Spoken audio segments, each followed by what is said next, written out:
Welcome students. मैं Manish Narayan sir आपको MN physics के नेक्स्ट क्लास में आपका वेलकम करता हूं। यूनिट्स एंड मेजरमेंट्स का क्लास चल रहा था, उसी को आगे कंटिन्यू करते हुए हम लोग सेकंड लेक्चर में चलते हैं, जिसमें कि हम लोग देखेंगे डायमेंशंस एंड डायमेंशनल एनालिसिस। तो यूनिट्स एंड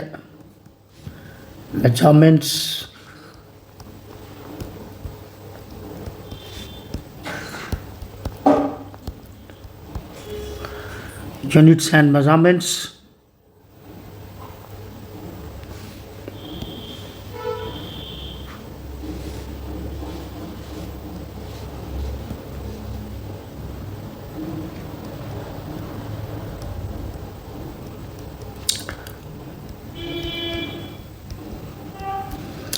इसका पार्ट 2 यानी एक पार्ट 1 प्रीवियस लेक्चर में हुआ था, और इसमें हम लोग देखें डायमेंशंस एंड डायमेंशनल एनालिसिस।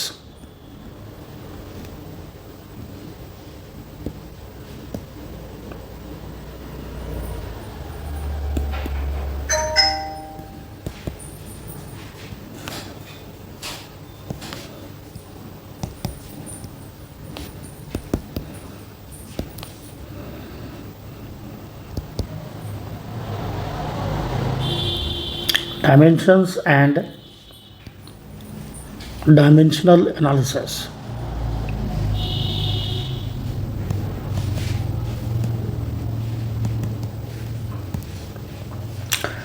तो सबसे पहले आज हम लोग देखते हैं कि डायमेंशंस क्या होता है।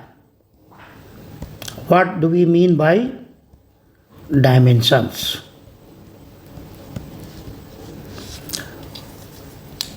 देखो, जब भी किसी फिजिकल क्वांटिटी को हम लोग रिप्रेजेंट करते हैं, तो मैं एक एग्जांपल से आपको समझाऊं कि जैसे मान लो कि वेलोसिटी है, तो वेलोसिटी है तो वेलोसिटी होता है डिस्प्लेसमेंट बाई कितना, टाइम। अब डिस्प्लेसमेंट एक प्रकार का क्या है, फंडामेंटली लेंथ है, और टाइम भी टी है। इसलिए हम कहेंगे कि वेलोसिटी का डायमेंशनल फार्मूला क्या हो गया, तो LT-1, या मास इसमें नहीं दिख रहा है तो m0L_T-1। इसी को हम डायमेंशनल फार्मूला बोलते हैं।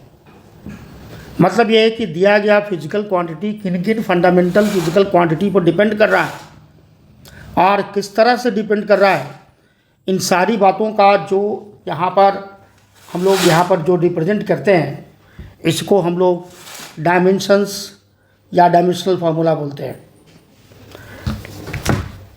लेकिन इनमें जो पावर है ना, m का पावर 0, l का पावर 1, t का पावर -1, इनको हम डायमेंशंस कहते हैं।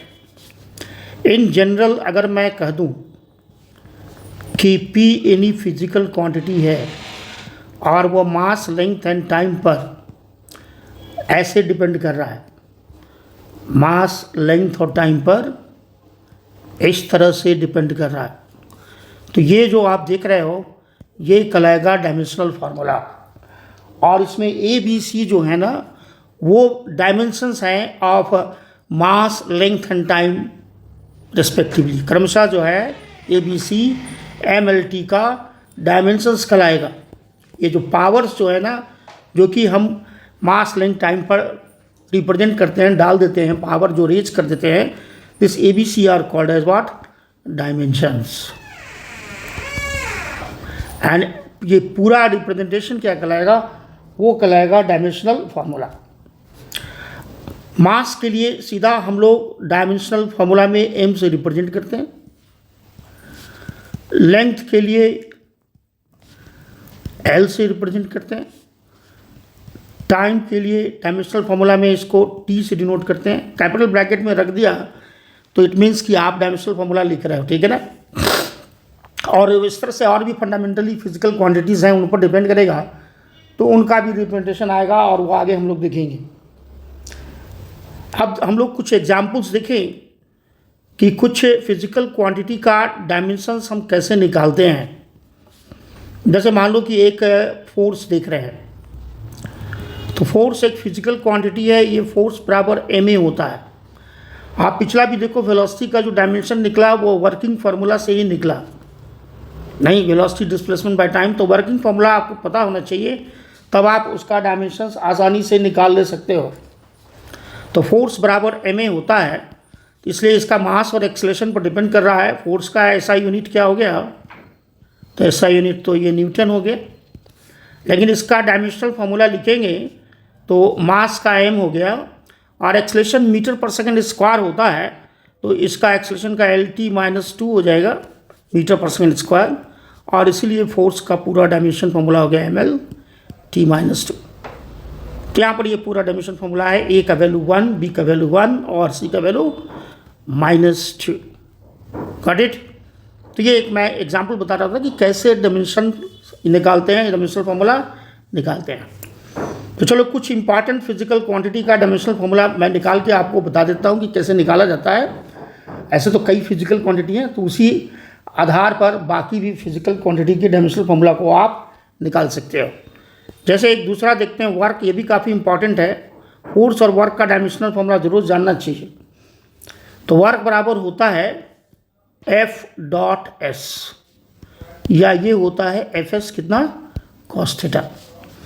SI यूनिट कितना हो गया इसका, वर्क का SI यूनिट वर्क का हो गया जूल, ठीक है ना, ऐसे जूल लिख देते।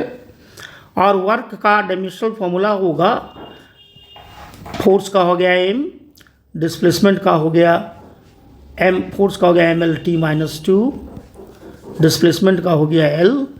कॉस थीटा साइन थीटा ये सब रेशियो हैं, ट्रिग्नोमेट्रिकल रेशियोज हैं, तो उनका कुछ भी डायमेंशंस नहीं होता, इसलिए ये ML-T-2 ये डायमेंशनल फार्मूला हो गया वर्क का, ठीक है ना। मैं आपको यहाँ बता दूँ, लिख दूँ एक रूल कि sine theta, cos theta, tan theta ये सब अगर फार्मूले में आए तो ये ट्रिग्नोमेट्रिकल रेशियोज हैं, खुद ही रेशियो ट्रिग्नोमेट्रिकल रेशियोज हैं।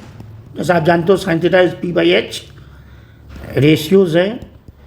तो सेम क्वांटिटी का अगर रेशियो है तो उनका डायमेंशन या यूनिट नहीं होगा, तो ये सब डायमेंशनलेस हैं। M0 L0 कितना, T0। तो ये फार्मूले में अगर ये सब साइन थीटा कॉस थीटा वगैरह अपीयर हो तो उसका कोई डायमेंशन फार्मूला हम लोग नहीं लिखते हैं।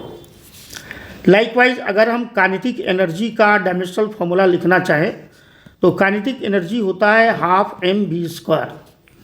तो काइनेटिक एनर्जी का डायमेंशनल फार्मूला अगर लिखते हो, हाँ चलो यहाँ पर हम लोग इसको अभी फ़िलहाल ब्रैकेट में न डालें, तो ये जो काइनेटिक एनर्जी का डायमेंशनल फार्मूला लिखोगे तो मास का हो गया m और ये हो गया LT-2 का स्क्वायर होगा, तो ये आ रहा है, ये भी आ रहा है ML-T-2।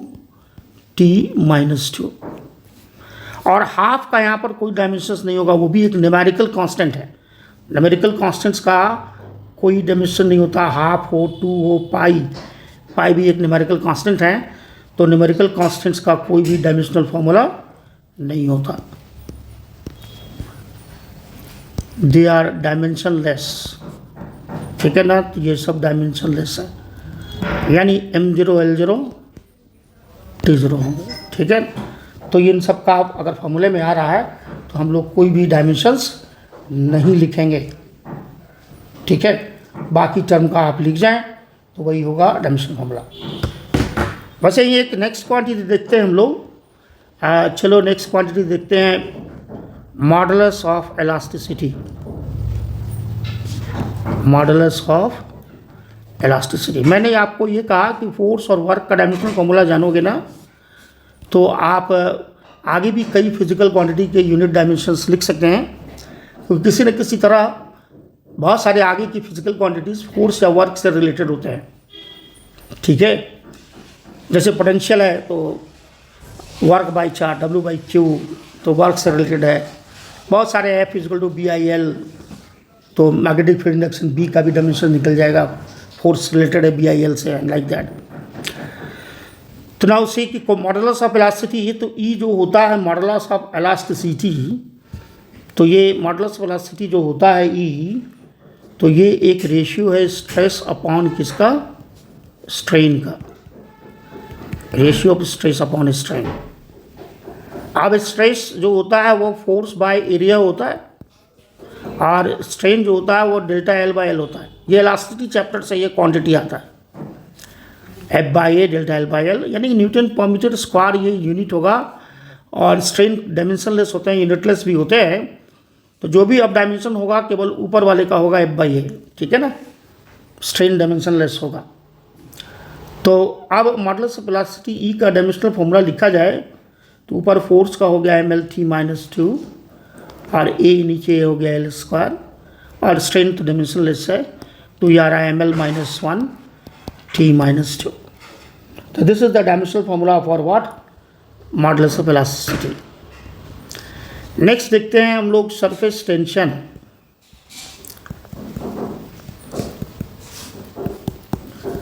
चलो इसको अगर हम S से रिप्रेजेंट करें, सरफेस टेंशन को अगर हम S से रिप्रेजेंट करें तो सरफेस टेंशन बेसिकली एक प्रॉपर्टी है जो कि लिक्विड के फ्री सरफेसेस से रिलेटेड होता है, और इस प्रॉपर्टी के कारण लिक्विड का फ्री सरफेस हमेशा सिकुड़ने की यानी कॉन्ट्रैक्ट करने की कोशिश करता है और कम से कम सरफेस एरिया को प्राप्त करने की कोशिश करता है।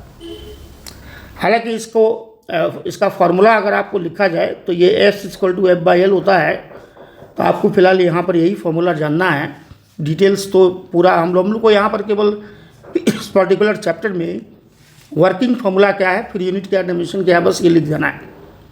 सरफेस टेंशन के बारे में डिटेल्स में जो है उसको हम लोग पढ़ेंगे उस पर्टिकुलर चैप्टर में, ठीक है ना। तो S = F/L, तो यहाँ पर सरफेस टेंशन का डायमेंशन यूनिट तो हो जाएगा न्यूटन पर मीटर, और F/L का मतलब हो गया ऊपर में हो गया ml थी माइनस 2 और नीचे हो गया L, तो ये सीधा आ रहा है mt माइनस 2, ठीक है ना। This is mt minus 2।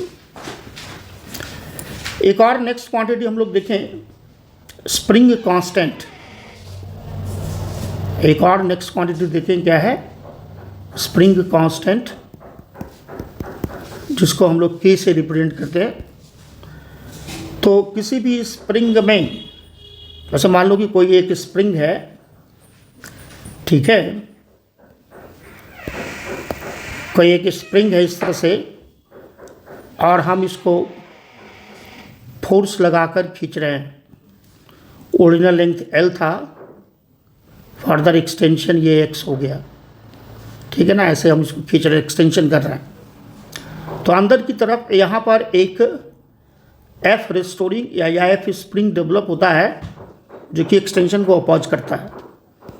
ये जो F स्प्रिंग जो होता है ये होता है -kx के, ठीक है ना। और K को ही स्प्रिंग कांस्टेंट कहते हैं। न्यूमेरिकली देखा जाए तो ये F स्प्रिंग बाई X हो गया, और न्यूटन पर मीटर ये भी K का यूनिट हो जाएगा। और डायमेंशन अगर K का लिखे तो ये भी ml - 2/L करेंगे, तो ये भी आ रहा है mt - 2। तो इसका मतलब ये भी निकला कि दो या दो से ज़्यादा डिफरेंट फिजिकल क्वांटिटी के डायमेंशन सेम हो सकते हैं, नहीं डायमेंशन। आगे देखते हैं हम लोग स्प्रिंग कांस्टेंट के बाद नेक्स्ट क्वांटिटी। स्प्रिंग कांस्टेंट के बाद नेक्स्ट क्वांटिटी हम लोग देखें,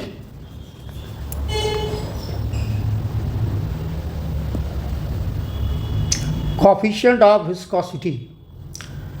नेक्स्ट क्वांटिटी जो है वो क्या है, कोएफिशिएंट ऑफ विस्कोसिटी।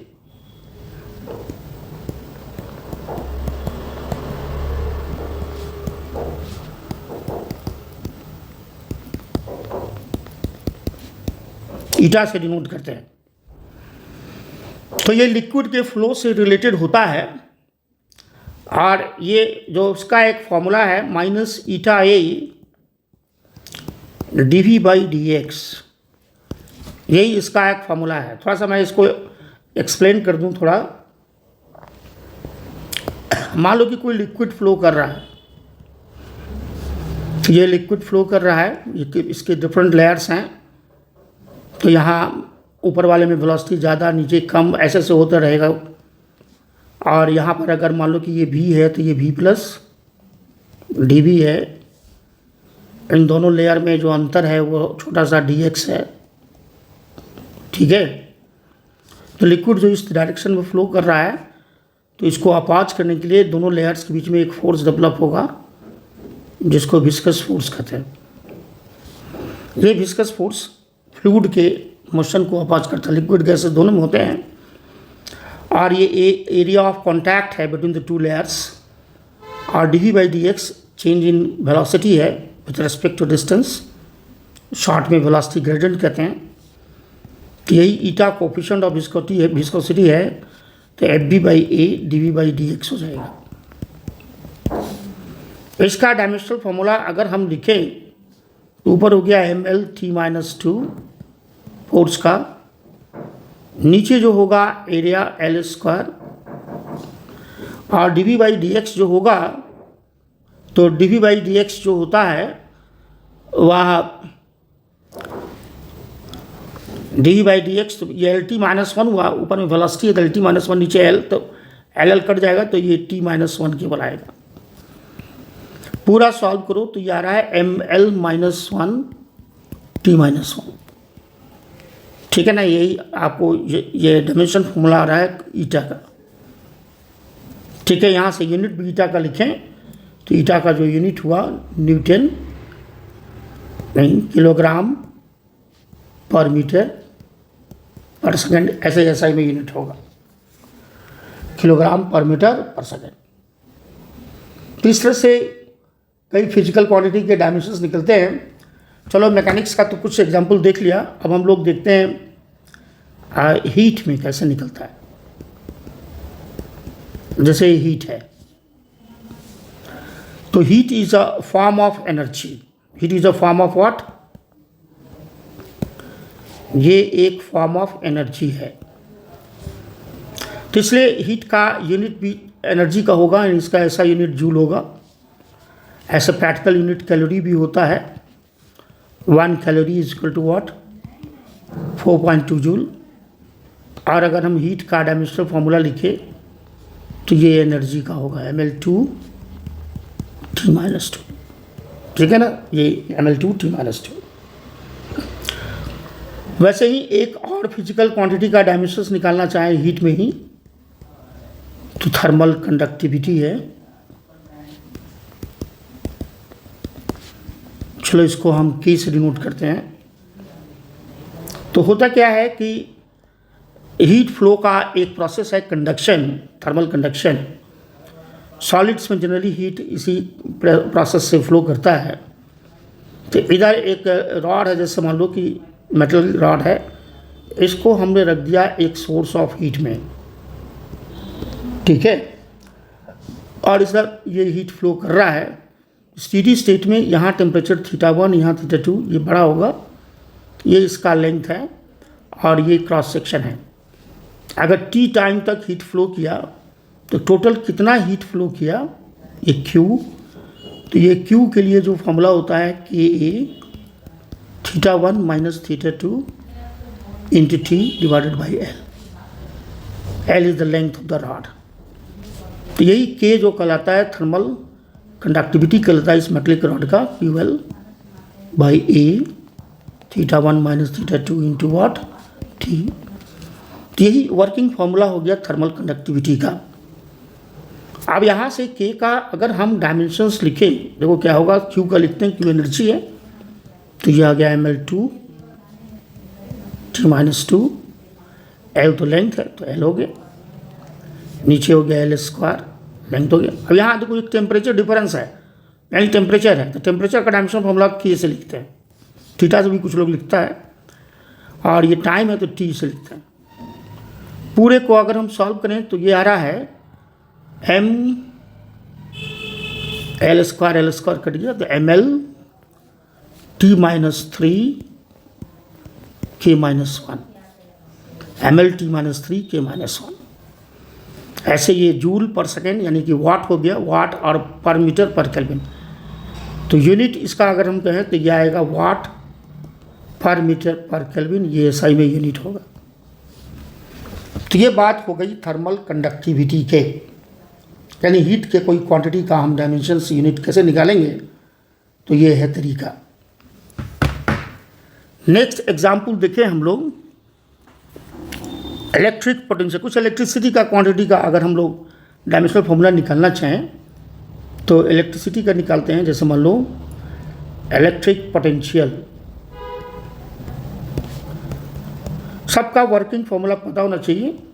फिलहाल अभी आप मान लें, अगर आप 11th के स्टूडेंट्स हैं, कि हाँ ऐसा फॉर्मूला है तो ऐसा यूनिट डायमेंशन होगा, नहीं तो आगे आप डिटेल में पढ़ेंगे, ठीक है।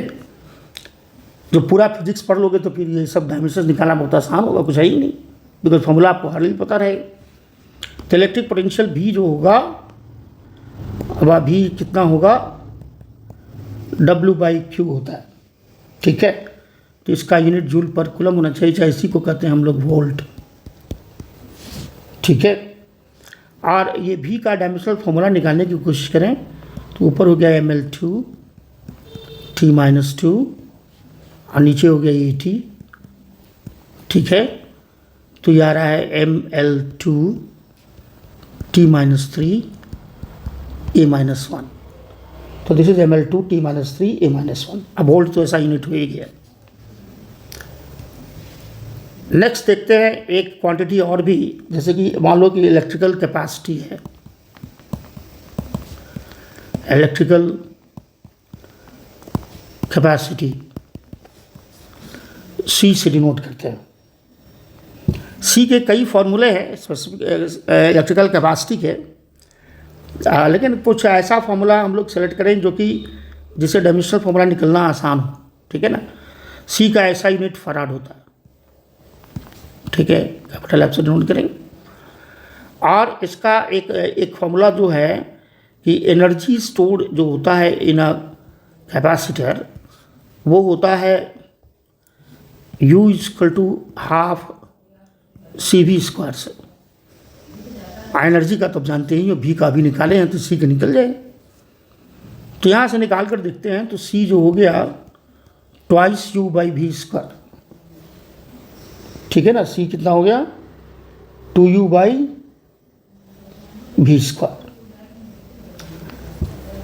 तो C का जो डायमेंशनल फॉर्मूला होगा, ये एनर्जी का खाली लिखेंगे यहाँ पर, तो ml2 T-2 V² अभी भी आया था, कितना आया था ml2 T-3 A-1, तो ml2 T-3 A-1 का स्क्वायर कर दिए।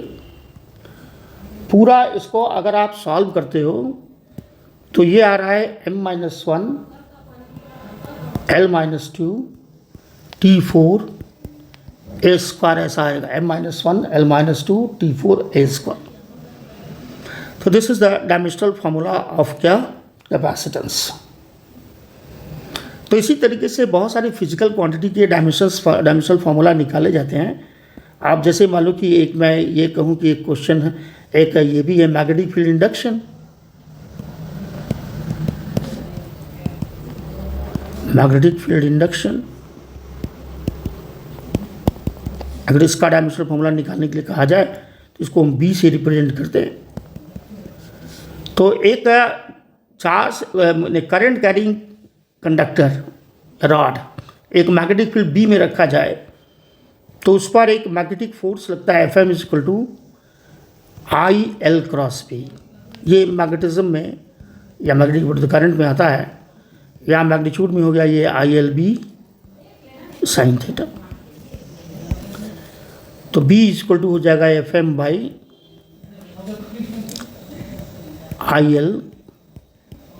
sin θ। B का ऐसा यूनिट जो होता है, B का जो ऐसा यूनिट होता है मैग्नेटिक फील्ड इंडक्शन, ठीक है, तो वह टेस्ला होता है। B का ऐसा यूनिट, ठीक है, दिस इज टेस्ला होता है,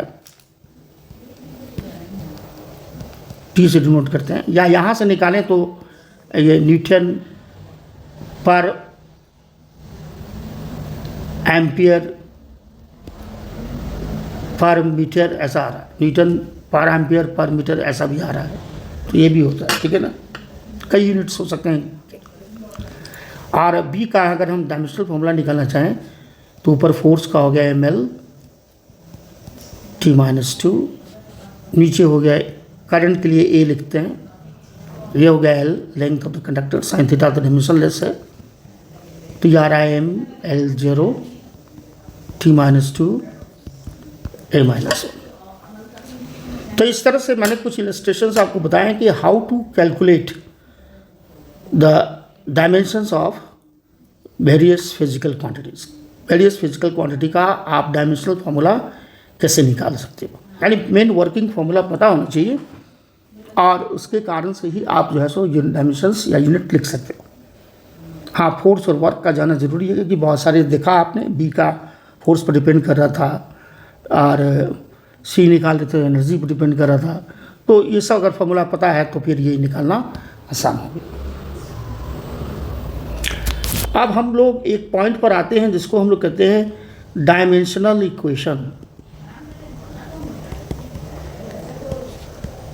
जिसको हम लोग कहते हैं डायमेंशनल इक्वेशंस। तो डायमेंशनल इक्वेशंस क्या होता है, ठीक है, और डायमेंशनल इक्वेशंस का एप्लीकेशंस क्या क्या है, इसके मेजर 3 एप्लीकेशंस हैं, ठीक है। ये पॉइंट यहाँ पर डायमेंशंस और डायमेंशनल इक्वेशंस में ये दोनों आएंगे, ठीक है। फिलहाल मैं इस लेक्चर को यहीं पर समाप्त करता हूँ, क्योंकि एक पर्टिकुलर लेक्चर बहुत लंबा मैं रखना नहीं चाहता, हाफ एन आवर आप भी कंफर्टेबल रहो, समझने में आसान रहेगा। फिर नेक्स्ट क्लास में डायमेंशनल इक्वेशंस पर चर्चा होगी, ठीक है ना, हम लोग डिस्कस करेंगे, ठीक है। तो this will be in the next class, ठीक है। द क्लास इज ओवर, ठीक है ना, आई एम साइनिंग ऑफ।